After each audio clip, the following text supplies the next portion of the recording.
यह कहानी रानी और एक जिन्न की है।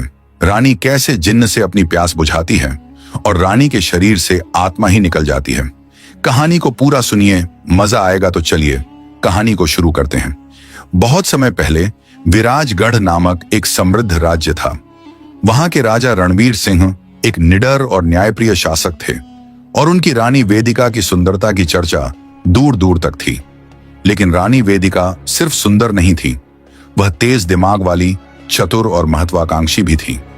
वह अपने राज्य को और अधिक शक्तिशाली बनाना चाहती थी, लेकिन उसे हमेशा यह लगता था कि उसे वह सम्मान और प्रेम नहीं मिलता जिसकी वह हकदार थी। राजा रणवीर अपने शासन और युद्धों में इतना व्यस्त रहता कि रानी अकेलापन महसूस करने लगी। महल के वैभव के बावजूद उसका दिल बेचैन था। वह चाहती थी कि उसकी इच्छाएं पूरी हों, कि वह अनंत सौंदर्य, शक्ति और प्रेम प्राप्त करे। इसी लालसा ने उसे अंधकार की ओर धकेल दिया। एक दिन महल में एक रहस्यमयी साधु आया। उसकी आंखों में अनोखी चमक थी। उसने रानी की बेचैनी को भांप लिया और कहा, रानी, तुम्हारी आत्मा अधूरी इच्छाओं के बोझ से घिरी है।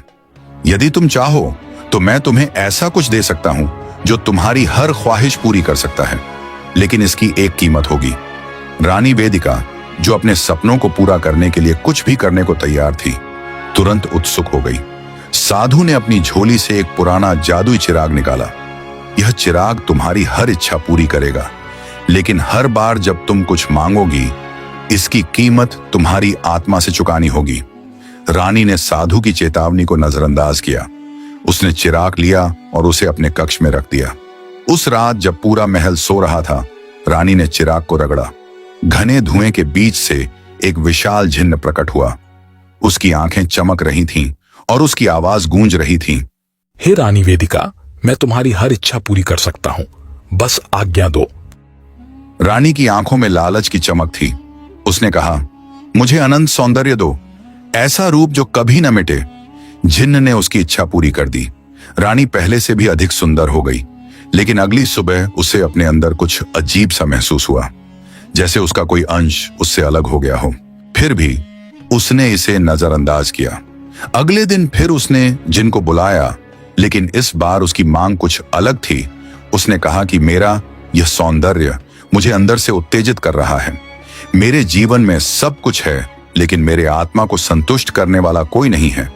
मैं अंदर से खाली महसूस करती हूं।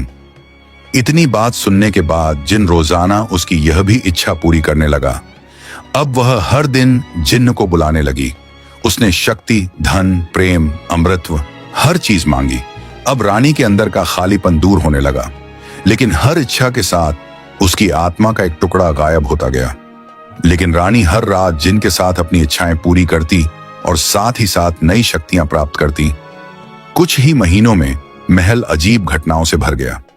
नौकरों को महल में अजीब परछाइयां दिखने लगी। रात को रानी के कमरे से किसी के रोने की आवाजें आने लगी और एक ठंडक महल में फैलने लगी।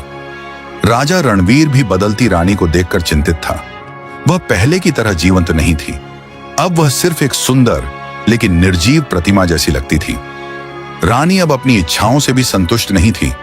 उसे लगा कि अब भी कुछ अधूरा है।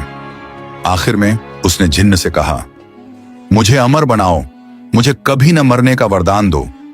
जिन्न ने चेतावनी दी, यह आखिरी इच्छा तुम्हारी आत्मा के आखिरी हिस्से को भी नष्ट कर देगी।